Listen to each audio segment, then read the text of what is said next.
The only transactions you can trust are ones you initiate to a secure website that you know is your bank, that you know that you initiate to them.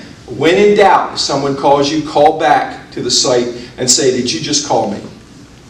What is your name? Because scammers are going to do that. They'll send you things in the mail, they'll call you on the telephone, and they will do that. If you leave the doors unlocked, they'll walk in the house. Another thing that we're having in Ocean Pines are contractor scams.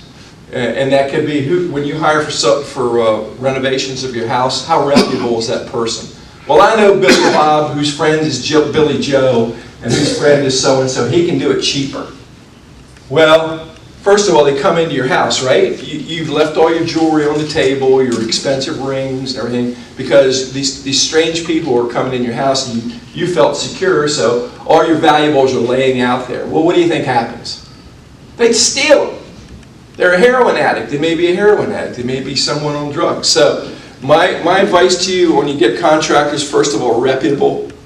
Someone who has insurance, someone who has a track record to do home renovations, somebody you can trust. Second of all, follow them around. Don't let them in certain rooms. Any kind of jewelry or valuables you have, lock up before you have a contractor come in your house. We had a scam one year where a 10-year-old boy, his father, the father was working out in the yard doing work in the yard, and he says, my son needs to go to the bathroom. And can he go in your house? Well, the kid goes in there. He's a thief. He's been trained as a thief. He goes in the house, takes jewelry, takes valuables, and comes back out with dad. So, a trained thief.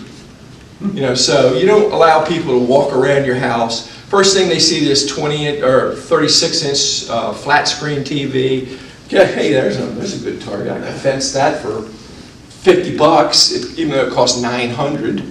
That's what they do. They take the stuff, they fence it, they go to a pawn shop and fence it for a minuscule amount of the value. And so again, we're vulnerable. I mean, any community is. We have to be realistic. We have to understand that, number one, crime occurs in Ocean Pines.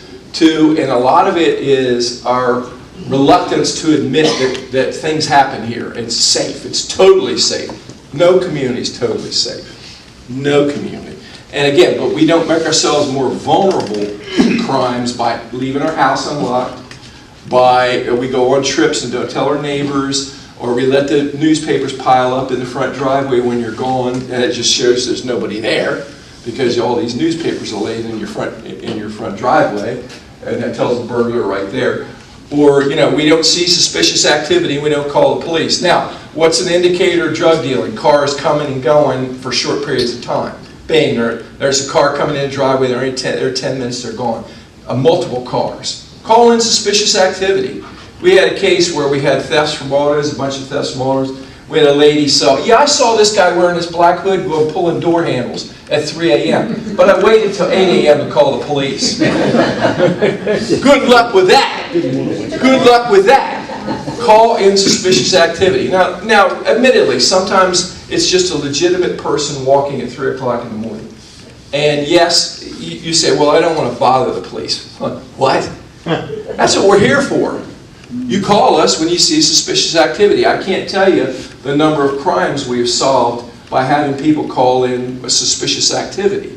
The people that are soliciting, that are knocking on doors, could be very well just knocking on doors to see if anybody's home. And most burglaries occur during the daylight hours. They don't occur at 3 a.m. in the morning. They occur during daylight. So understand that. So I'm trying to give you a little help here. You got to help me back. And help me back is be realistic. What do we talk about? We talked about when someone comes to you and tries to initiate a transaction with you, what do? Hang up. Don't argue with these people. Don't give them information. Hang up. Okay, when someone comes to the internet saying you won money, what do? And okay, we have a victim who's just lost $10,000. In all likelihood, you just lost $10,000 because most of these transactions could be in Canada, they could be in Africa. We're not going to Africa to investigate your $10,000, and the federal government is not going to get involved unless it's $100,000. because they have so many of them. $800 million in scams in 2014. $800 million in scams. 17 million victims. Identity theft. When you give your identity. And what happens when, anybody in here been the victim of identity theft? It's a hassle trying to clean it all up, right? Another thing is, why do you carry around 10 credit cards in your wallet? Okay, you lose your wallet. What do you have now? You got to call 10 credit card companies, right? There's no need. I mean, I keep one in my wallet, and I'll switch them out periodically, so I can use the different cards. But I only carry one. What you carry in your, if you lose your wallet, something happens. And now there's what we call RDFI wallets that prevent electronic scammers, because some scammers can scam your numbers off your chip. And RDFI wallets protect that. It's a block on all electronic transactions. We're not as vulnerable as the metro areas because there's much more victims, potential victims in that areas. But we still can have that. I mean, we've had people with scammers at the ATMs, which means they insert something in that little slot that you see when you push your credit card in. There's an insert they put in there, and they get your information off of that. So my advice to you, if you see something strange on your ATM, like something that wasn't there last week, then you don't do it. You go in and ask the company, did you put something on here? I'm not sure. I'm not happy with this. And they'll say, yeah, it's good. Then you're okay.